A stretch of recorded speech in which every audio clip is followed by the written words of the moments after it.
Hello and welcome everyone to this video. I have already done a melee on a run, so the natural next step is to do a gun only. Rules are simple. 1.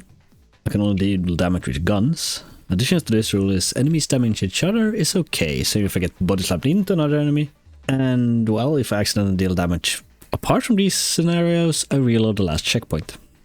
2. We play on easy, as harder difficulties only give enemies more health and damage. Guns are already weak as it is. And that's it. Let's get into the game. We start with Chapter 0, Combat Training. Let's watch the first cutscene. Ah, right. Like any good streamer, I forgot to capture the audio. Let me summarize then. We play as Konoko, an orphan raised and trained by Technological Crimes Task Force, or TSTF for short. Shinatama, the pink-haired lady speaking to us, is our android little sister that is helping and monitoring us through a Neuralink. The training we're about to do is the final training before we're allowed to go on missions, so let's do this. Start easy, just basic movement, then we practice some shadow boxing, which is all fine, but wait, no. Obligatory sparring, and I can't seem to find a way around it, so let's just leave this for later and go to the actual first chapter. Chapter 1, Trial Run. We're now sent out on our first mission by Commander Griffin, while we're closely monitored by Shinatama.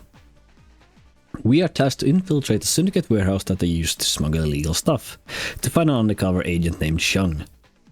We also see a scientist named Care that is oddly worried for us. Foreshadowing. But now, let's get into the chapter. We instantly get a health tutorial, don't let it drop to 0, etc, but we'll see that it's not full. We'll get to that later. We are also given a gun and 3 reloads, shown on the bottom right. We'll get to that later as well. But already at the first enemy we can see an issue. Easiest enemy on easy difficulty takes 3 normal bullets to kill. That means the normal pistol kills only 3 enemies per magazine. So this will not be useful to us. Luckily we get some other options later. After the first enemy we also see a console. These can either be lore, unlock doors or alarms. We'll summarize any relevant lore from these consoles. But for now we get the information that they store illegal railgun ammo here for a railgun that TCTF took, but another one is on its way. Some text dump tutorials tell us about our compass. The compass is found on the ammo interface and shows the direction and how close we are with a yellow area. And if we are below or above the objective with a yellow arrow. Pretty handy at times. Next is our first door console. These ones have a logo on them that correspond with the logo on the doors they open. Pretty straightforward. The game does also have stealth mechanics, but they suck, so we won't be used that much. Next time we kill drops our second gun, a submachine gun. This is the worst gun in the game! It just wastes ammo and has no accuracy. We won't use it. Instantly the next enemy we kill drops a hypo spray. This game's healing item. And then Shinatama tells us about overhealing that only works for us for some reason. But we can overheal to get a health and strength boost that decays over time. The strength increases melee damage, so we won't be using that. Or so I thought. But there's also a mechanic that is not told to us that I wish I knew earlier, but we'll also get back to that later. More mechanic stock. We just picked up the green ammo pack instead of a red one. This game has 2 different ammo types. Red are normal bullets and green are energy cells. The weapons you're holding shows what type of ammo it needs via color code. Both our guns so far have only been regular bullets and they are pretty bad. We'll go through the other weapons as we get them. Next we find Shung dead and Griffin shows his heart of gold. Dead? Yes, sir. Keep moving. On Shung's datapad, we find out that the syndicate is working with a company called BGI, and BGI's daughter company, Musashi Manufacturing, is helping the syndicate funnel the contraband. Who are BGI and Musashi? Well, hopefully to figure that out later. He also tells us to save the manager as he's a good man that is trying to get the personnel out of this company. Further on we find some more lore about the syndicate repacking in the container. It was for a combustion engine with atmospheric densifiers. Of this totally irrelevant foreshadowing, we get to do our best strategy for this run. Running away. It's for the most part our only option, so we don't get enough bullets to kill most enemies. Saving this dude that opens the door for us gets into the final room of the chapter, where we are informed that they are trying to leave in a truck filled with evidence and that we should stop them. Here's also our first energy weapon, the SML-3 plasma rifle. This is only slightly stronger than a normal gun, so better, but not good. After clearing the enemies out, we operate the crane and stop the truck. This starts the end of chapter cutscene where we show how stubborn Konako is. And she will go to Musashi Manufacturing wherever Griffin says, which leads us into chapter 2. Chapter 2, Musashi Manufacturing. We meet this helpful receptionist, and of course Konako is gonna cut off Agent Thorson, demanding the entire production is shut down. This goes so well that the receptionist presses a panic button and the shootout starts. Way to go, Konako. We also got to see Murrow and Barabbas, who are two resident big bad evil guys. Here's all shown that you can have allies fighting with you, which is great help at times, but they usually lose. Even on easy difficulty. In this chapter we also realize how little ammo there is, as I redo the beginning sequence a lot. Luckily the first checkpoint of every chapter is directly after the first cutscene. This is good so you can't skip cutscenes. Please game devs, do add skippable cutscenes, it increases the replayability a lot. After a few attempts I figure out there's only one enemy you have to kill for it to trigger the continue cutscene. That is the lowest level enemy that spawns in the alarm console room before the locked door. Talking about alarm consoles, they work so that if an enemy activates it, it spawns additional enemies and makes all enemies be on high alert. You can interact with the console to disable alarm, but since stealth in this game is bad, it doesn't really matter. Anyhow, we somehow learned that Shang's dad pod was planted. Don't know how, but this entire place is trapped, so we push further trying to find proof. Now we reach our first lore console of the chapter and another bit of tech. We can lure enemies away and then rush for a console to use it. This will be used a lot. From the lore console we learned that engineers have tried hooking up multi-barrel plasma cannons to Neuralinks to fire at multiple targets once. This resulted in a lot of TCTF casualties and was scrapped. But you got the Screaming Cannon, auto-tracking projectiles and outwards from it. Another thing that will be relevant later. We also learned that the taunt button and interact button are the same. This is and will be annoying for the rest of the run. After searching for the objective and sneaking around for a few minutes, we get another cutscene that informs us that the Syndicate used this place as a diversion and is currently attacking a research facility, and we need to get there as fast as we can. We push further into the facility and look! Lasers with auto turrets! Great times. Clicking a laser activates the auto turret and it will try to shoot at you. Doesn't instantly kill you, so luckily we can ignore some of these. We also get some more lore. That engineers hook the brains of dead people up to the security systems and they go insane. Great work. After another console hack, Shinatama calls us and tells us she located a deadly brain. There's a project name of the lore we got earlier. And TCTF should have found and destroyed all of these, but Murrow apparently has one. And we need to disable it if we want to escape this place. So we set out to find it. That leads us to our first boss fight. A mechanical boss fight, but a fight nonetheless. The goal is to activate all 4 consoles each round until the brain is defeated. Also the brain is weird. I'll let you see these between round cutscenes for yourself. Instant celebrity. Oh, it's unleashing a torrent of digital images of itself. Stop it! You must have decoupled its core logic on that final pass. The brain tells me it will erase... After doing that 3 times, we're done with the chapter and we get Griffin and Kier talking about my monitored values. They call Konako a creature. Weird way to talk about people, but alright, carry on to chapter 3.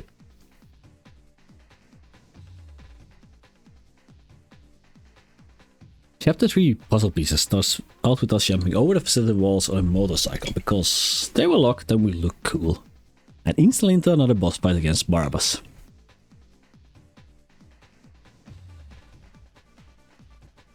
Barabbas uses a wave motion cannon that we unfortunately can't knock out of his hands, but it's still easy enough. Just to walk around the arena, collect all the ammo and then shoot him until he defeat. Then he flies and informs Murrow that we are on the way. Then we run through a multi-floor area where we have to activate a console on each floor to open the last door. And the first time through I soft-locked myself. Because I get up to the final area without a gun and I need to kill an enemy here, so we restart. We also learned that talking with civilians can also reward us with items and not only lore. One civilian even gives us a new item, the force field. This thing blocks bullets, so it works like armor plating. It is such a good item type. Another new gun we see is the Scram Cannon, a gun that shoots out bullets that split into several homing projectiles.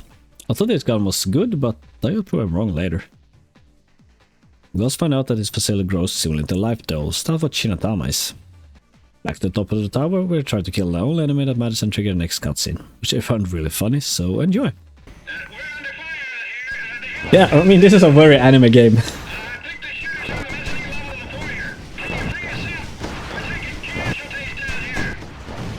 see what I can do. Too late. I just triggered my detonation harness. In 5 seconds, you and I will both be dead. The entire tower will be vaporized.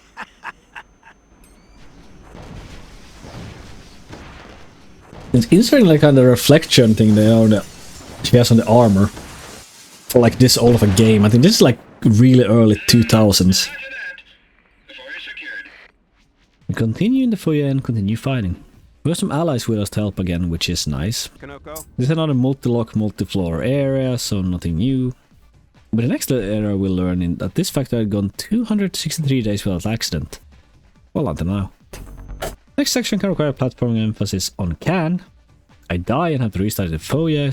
Scratch that, I died twice, as apparently when you open the first door there's an enemy and a second locked door. The second locked door apparently opens if you have enough sound so an enemy behind the door notices and comes through. This happened by accident, but now we get another cutscenes where we chase a car to the airport.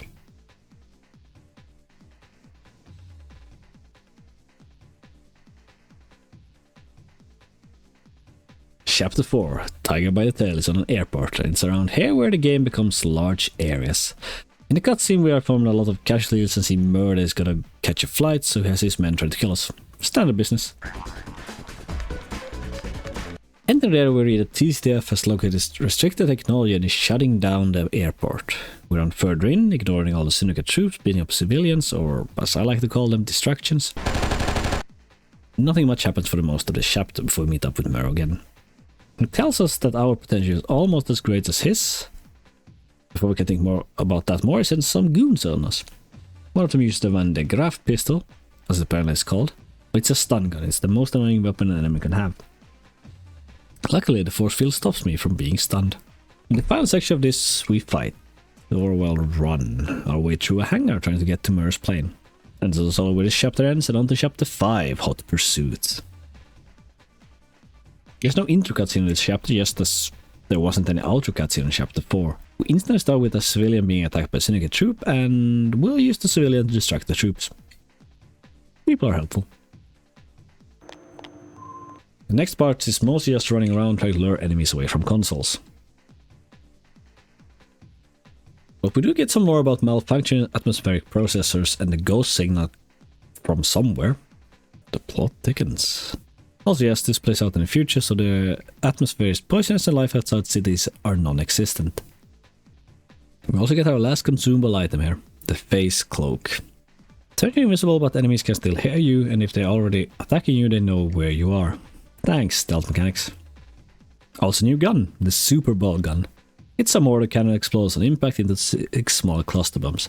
This is the best weapon in the game, I found out later, but it can also damage yourself. In this section I also complain about the control slot.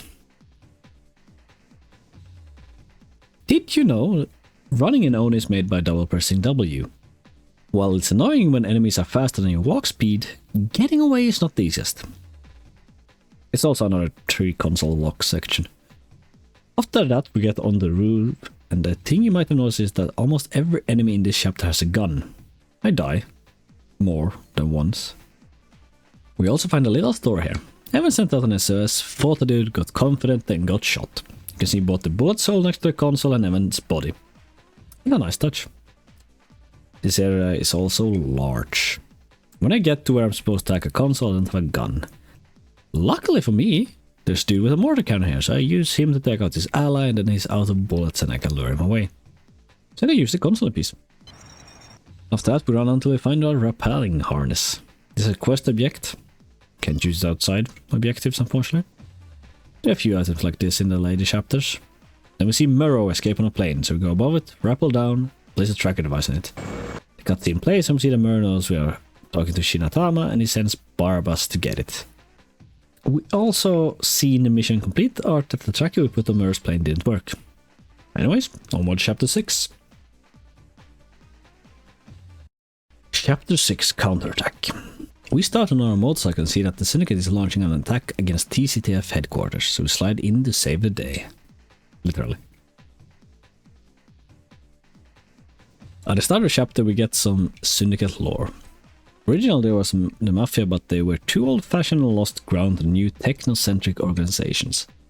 One of these was called a network that got rich on the black market by shady patent jumping and illegal goods sale. The network got so rich that they simply bought out all the other organizations and soon dominated the criminal world. And then the World Coalition Government, or WCG, was instituted to put restriction on technology. This change needed the network to change into an armed power to maintain their operations, which became the Syndicate. And they exist all over the world. TCTF alone is involved in 2,000 ongoing Syndicate-related investigations, so both TCTF and the Syndicate are massive organizations. Back to gameplay. Starting section has us fighting the console after console, unlocking one floor after another, until we get the cutscene where Barbas kidnaps Shinatama. Now instead we're trying to reach the roof, fighting our way up with allies. We also learned that hypo spray can be used as a drug for normal people. Drug dealers use this to get people hooked and make them new customers. Higher up we also find out the Syndicate could brainwash people with signals to get them to do whatever they want. Syndicate is terrifying. Even more lore higher up, there was a renegade scientist named Bertram Navarre that apparently could make cells reshape themselves. He did a lot of human experiments with this for the Syndicate. Talking to the repairman, we find out that the Syndicate is on the roof and have blocked the elevators. So we take his blowtorch and just cut the elevator cable, using that to travel upwards. Easy peasy. We get to where Shinatama was, and here we also find some more lore about ourselves. They tracked the diode and power spike during our workout, and we started to work out on superhuman level for an hour and a half. We also become aggressive, so now all our trainers carry a stun gun. Safety. Continue up to the roof, we see the Syndicate fly with Shinatama, and we fight Barbas. Again. And here is where I realized I made a terrible mistake at the start of the chapter. Barbas in this chapter have a force field that seemingly lasts forever. I've only brought an energy gun, so I can't kill him. I also already thought this was impossible, but luckily I found another person that had done an only gun only. There's a YouTube channel by the name of Robin and Zephyr. Link below if you want to check out some more challenge runs. Anyways, it seems like I would need to get as much red ammo as possible and the sniper rifle. Oh yeah, the sniper rifle. You get that at the start of the chapter, so let's redo the entire thing. First things first. Real close to the starting area is the Mercury Bow. A low fire rate, high precision, high damage sniper rifle. Won't be using it before the boss now, so let's run through without attacking anyone. Gonna stop here, wait for this guard to get killed so we can take her hypo though. Then there's a hypo on the first field to grab. Watch Shinatama get yoinked again. Let our allies kill enemies so we get 2 ammo packs up the elevator. After that there's an enemy with a sniper rifle and 2 windows that lead to the outside we can shoot. Actually we used the sniper before the boss to get more snipers. The outside ledges are incredibly narrow. You aren't allowed to turn Konoko too much or she'll fall. The optimal sequence looks like follows and gives us 2 more red ammo packs.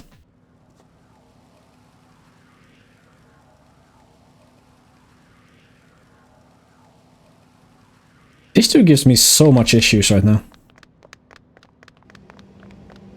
I'm gonna pick up the face cloak, get rid of that issue. Except that they still might know where you are for a while. Here is the sniper dude.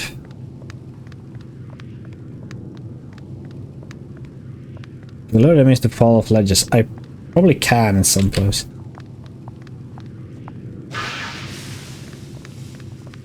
Like there.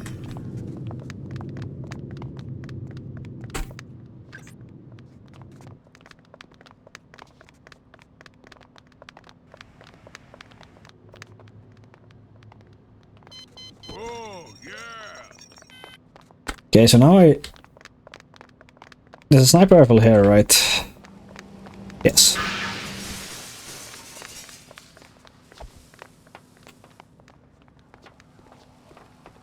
This actually spawns an enemy. That spawns that enemy over there. Are you hiding from me? It also spawns that enemy, apparently. If I go in here.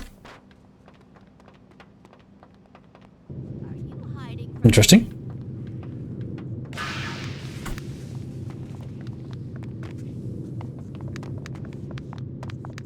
Where'd you go?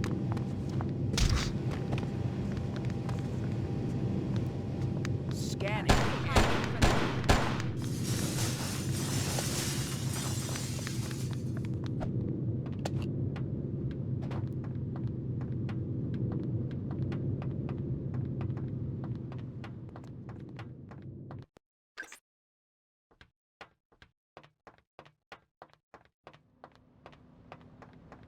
Now there should be a sniper rifle on this, on top of the second floor. Can't top tanker. Then we're up against Barabbas again. And here we're gonna use a nice piece of tech. This also I learned from Robin and Zephyr. By dropping the sniper rifle after each shot and picking it back up, we skip the fire rate cooldown, so we can instantly fire and reload again. Yes, the fire rate does affect reload as well. Otherwise, this is how the boss fight looks now.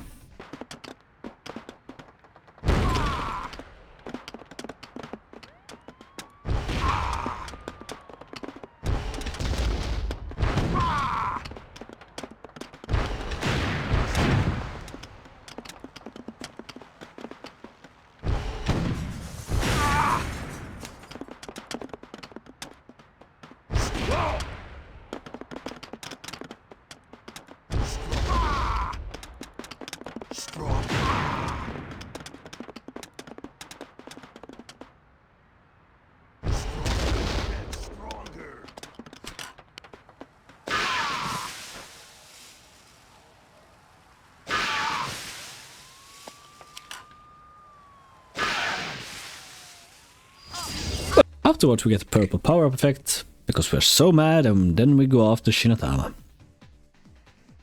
I'm on my way. Chapter 7. A Friend in Need. Somehow we tracked Shinatama to this atmospheric conversion center and we got wings now. With a flashback of us arguing with Griffin that we will go after Shinatama and nothing will stop us. Then we glide in and the chapter starts. You can actually see the wings in the corner.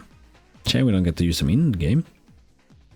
Anyways, this is probably my favorite chapter just because of the vertical differences there are. You can't just kick enemies off ledges.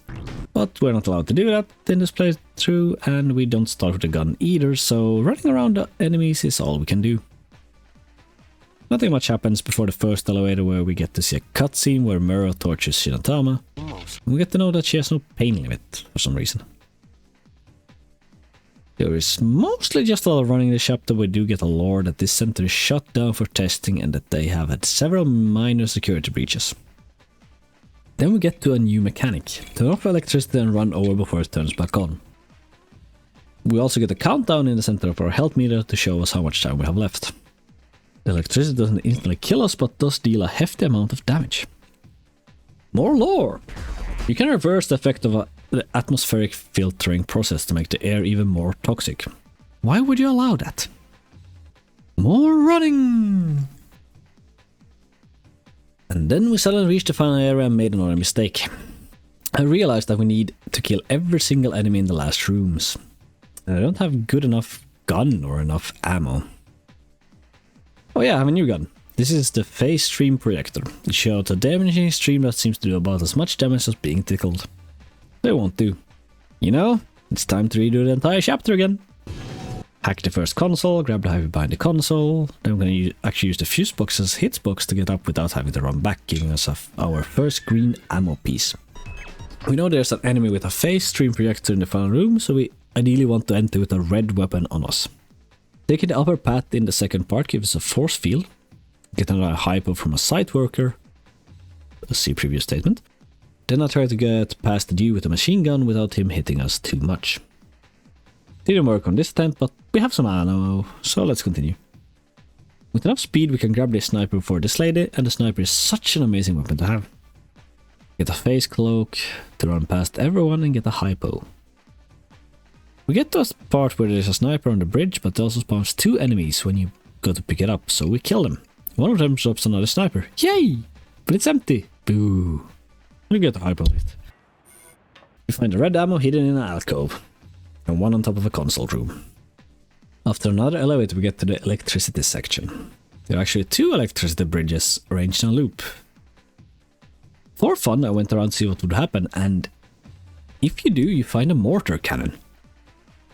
This is the best weapon, so that's coming with us. We finally get back to the final room, and this is how it goes. Nope. Nope. Nope. Nope.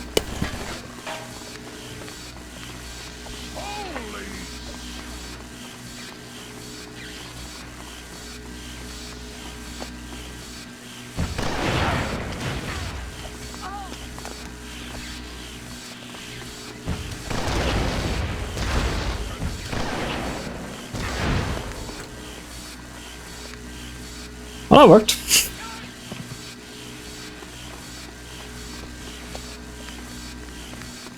Always fun. I can, if I run out of ammo, I can just give it to the next person, or give it to an enemy, and he can probably reload and fire some more.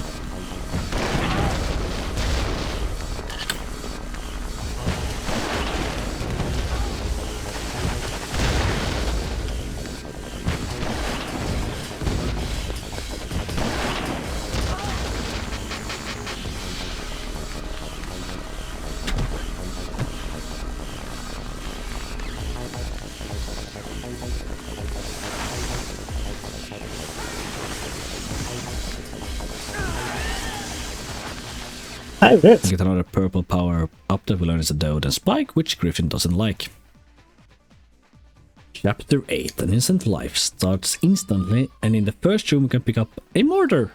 As we dropped ours somewhere, which is good since the next section we need to kill some people to open a door. Then we get to the next room. I would like to kill some more enemies, but I don't have enough ammo. Luckily, again, we don't have to. We just need to run up to Shinatama to trigger the cutscene. And now the truth starts to drop. Shinatama tells us that we're actually Mai Hasegawa, and that Shinatama was our personal SLD to monitor the growth of a chrysalis that's inside of us. Before she can tell us anything more, Griffin orders Shinatama to self-destruct to hopefully kill us in the process. Then we say our goodbyes. Unfortunately, the cutscene does not despawn any enemies, but we manage to get by. Barely. And more luck as the next civilian gives us a force field. With no health and half our force field left, we get into the section that is destroyed by Shinatama's self-destruction. Here we have to avoid androids and electricity. Hacking the console in the middle turns off the electricity for a short while. Also, electricity is blocked by force fields, which is nice. After a few attempts we get through this section with 2 hypens and our force field intact. Also, we can survive all the guns in the next section. In the next section we need to run up a bunch of stairs to escape. When we're almost at the top, TCTF agents show up. And they are now also our enemies. Easy enough, but in the last room we need to hack a console to cross into a massive pan. There is a TCTF agent here with a stun gun. So it's not easy, but I managed to squeeze in a console hack and complete this chapter as well. Here I would have wanted to know the untold fact about overhealing with hypos. It also makes you immune to stuns. That knowledge would have made this section trivial. Has gone. In the cutscene, Griffin knows we are alive and sends everyone after us. Chapter 9, Truth and Consequences. We know that there are answers in the Union State building, so that's our next destination. When we arrive, someone else is there beating up guards that we get framed for. The chapter starts with 2 guards and one got a gun. We do not. That's more or less this entire chapter in a nutshell. Robin and Zephyr had a good summarization of chapter 9. Welcome to stage 9. Fuck stage 9. The first checkpoint is as soon as we enter the first door, so we get rid of the 2 first guards pretty fast. But we need to get up to the roof again, which means 3 floors with consoles on, and on every floor more enemies spawn. So this is a lot of ducking and weaving. To make matters worse, we need to hack 3 consoles to get up to the roof. But wait, there's more! On the roof there's a sniper that has free sight on you while you try to hack the last console to open the basement to get our answers. To succeed with this, I use the floor layout to my advantage. There are 2 stairs up to the roof, so I run up one of them to aggro the enemies on the roof, then back down, circle around and hope the sniper hasn't walked back yet. And after a few attempts, it succeeds. Then he has to avoid all enemies again and reach a basement for next checkpoints. Yes, there are no checkpoints between these points. And now it gets worse. It's also a part we can skip.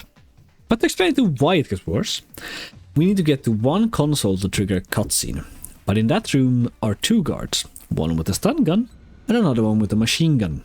This combo can kill you almost instantly. Also, we can't really run away as we got out turrets on both escape routes. Also in the same room as the guards is a console we need to hack to open the next route. This route leads into another building. But the good thing I found out is that you don't need to hack the console. Instead, if you trigger the cutscene, you can run back upstairs onto a balcony and jump down to the streets. Dodging and weaving the snipers outside, you can reach the next building on the door opens. This is easier but in the end futile, as we reach an area where we need to kill 2 enemies to progress.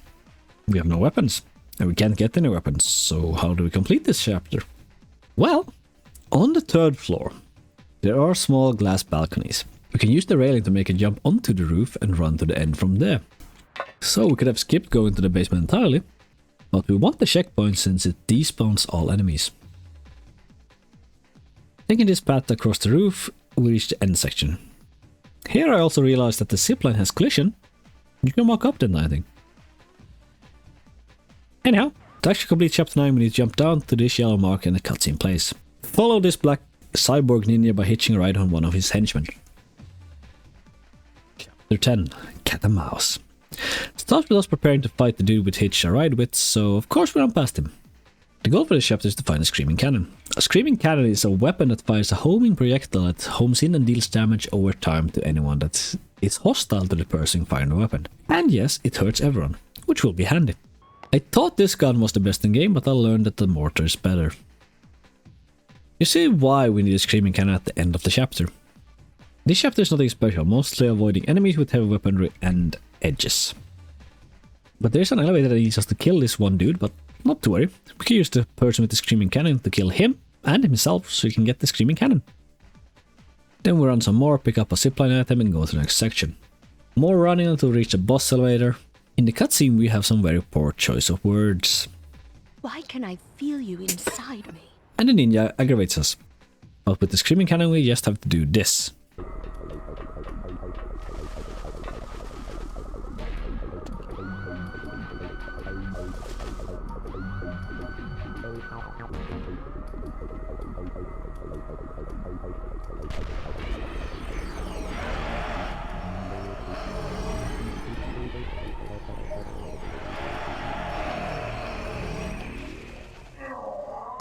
Only the really easy with the cannon, and we get our father's file and step on him because I guess he's into that.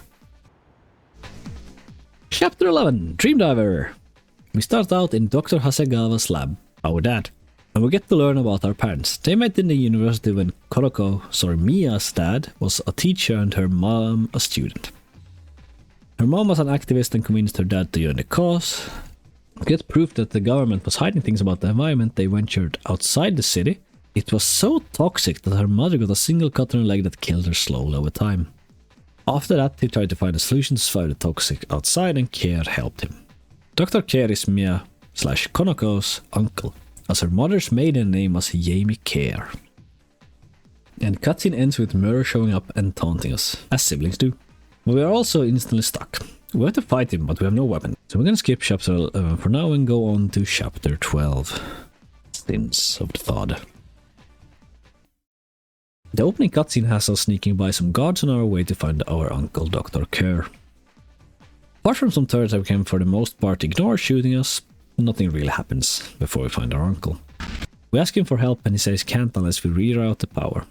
After we've done that, we'll meet him in his lab.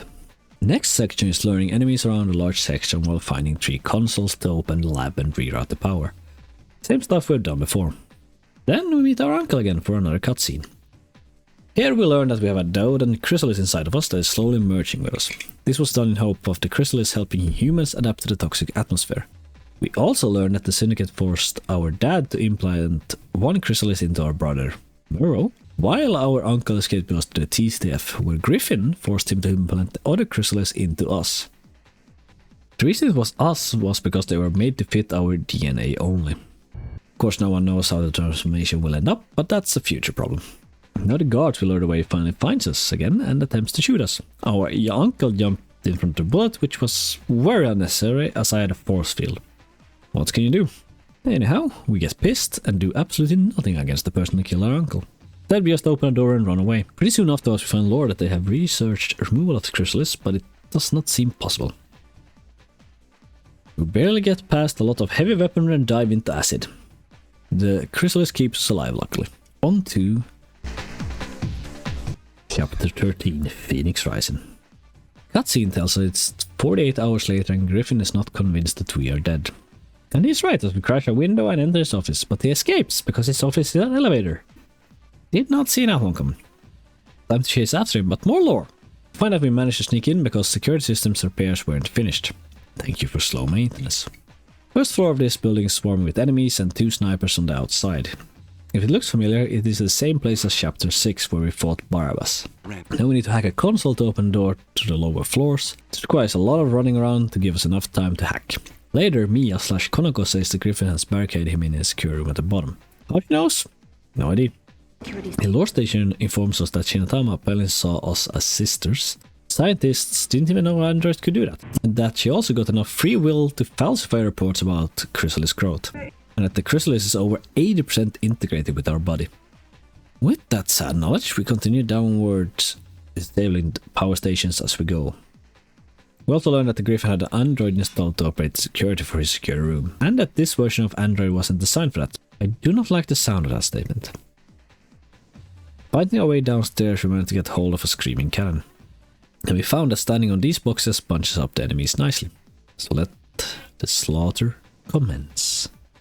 In the fun lore dump, we find a message from an economist that ran numbers and thought Griffin's elevator office was a bit much. I agree, and that they now need to shut down a couple of security systems for a while, because they're never used, right? Well, thank you, random economist. After this, we reach Griffin's secure room and go to a horrible realization that he has hooked Shinatama to it. Since she knows us best.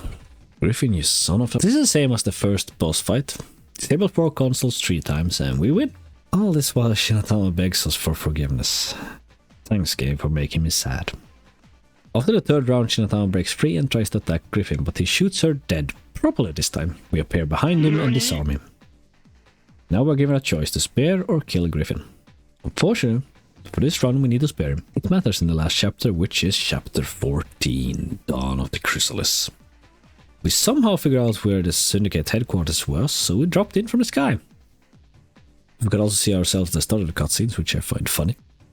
First section is nothing special, a large area where we find a console to enter the second. And also lore about someone crashing their vehicle in the red tunnel, so blue is the way to go. We'll start this section over here so we get some more leeway with taking damage. The second section is more interesting on the other hand, since there are 2 ways to do this section. We can either lure a bunch of enemies and hack a console, but we can also survive the drop down to the lower section and open it from there.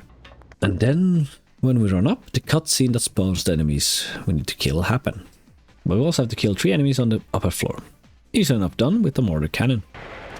One of the enemies that spawn in the cutscene drops the key that we need to try to truck into the closed doors. Unfortunately, we have to kill all enemies that spawn for the crash cutscene to happen. Immediately after the crash cutscene, a lady comes to see what happened. She also has a screaming cannon, which I like, but unfortunately, it was a mistake to take. You'll see why later. There's another large section where we run around, avoiding enemies and hack consoles to progress. We also learned that the Syndicate has installed their own parts in atmospheric conversion centers that will make them poison the atmosphere even more. And that there is a satellite dish that will start the process. We also learned that jumping over cliff corner is a good strategy to deal with enemies. To make this last section easier, we also get the face cloak to just sneak past enemies. We have to kill 1 guy and hack the console to overload the satellite dish and end the command with "Love, little sister." Now we also know that we are younger than Murrow. We ride the satellite dish elevator to the final confrontation. Here's why we didn't kill Griffin. He comes and helps us. How nice. Still douche. She isn't alone. And it also has Murrow in an easier state. As if you would have killed Griffin, Murrow would have been in his chrysalis form. If you want to see that fight, you can watch my melee only run, found in the description. But, of course, there's another but. Since I took the screaming cannon instead of the mortar, this fight is more or less impossible. Murrow keeps spawning allies, and Griffin and his men are useless for anything but cannon fodder. Murrow also deals a lot of damage and never stands still, so the screaming cannon deals almost no damage. I also tried to find a place to stand on, but no place exists where Murrow can't damage you. Let's restart this chapter from checkpoint 2, where we had a mortar cannon. Same deal as before.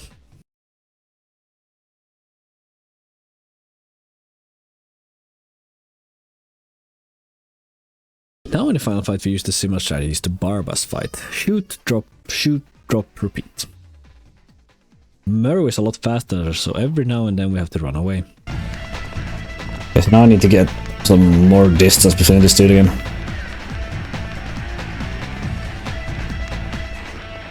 Yeah, I think.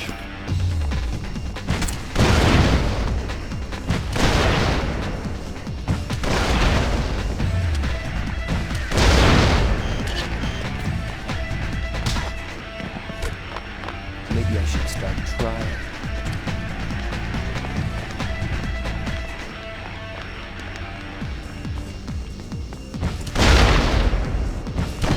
But we win! But not really. The overload makes it explode, destroying most of the city.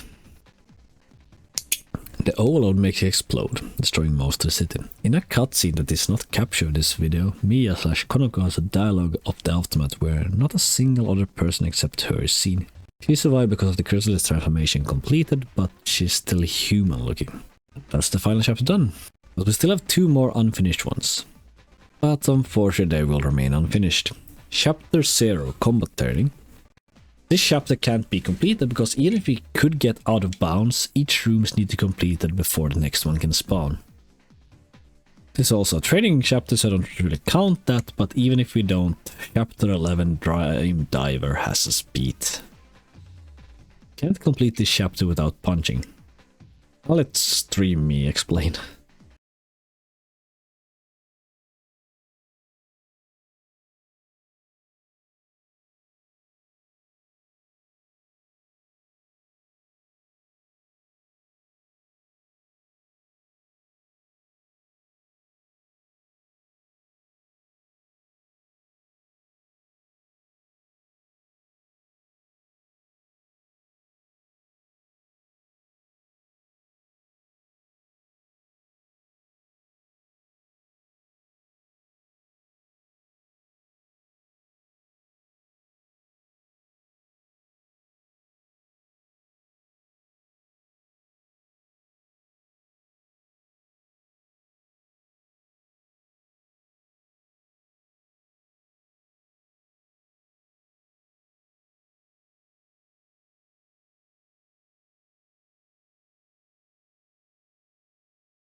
So to answer the title question, no.